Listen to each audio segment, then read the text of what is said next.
LRS పై అన్ని జిల్లా కలెక్టర్లతో వీడియో కాన్ఫరెన్స్ నిర్వహించారు డిప్యూటీ సీఎం బట్టి విక్రమార్క.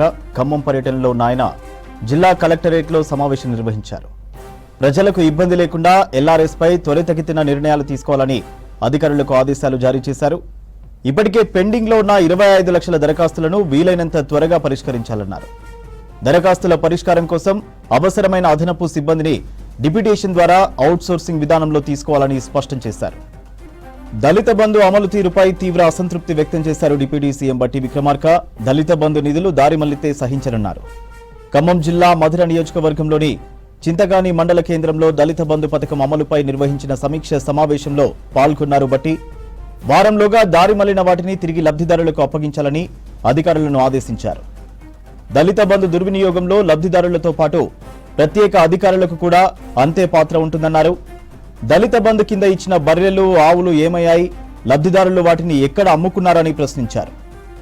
దళిత బంధుపై స్పెషల్ అధికారుల దగ్గర సరైన సమాచారం లేదని ఆగ్రహం వ్యక్తం చేశారు. దళిత బంధు పథకం 100% విజయవంతం కావాలని సూచించారు బట్టి.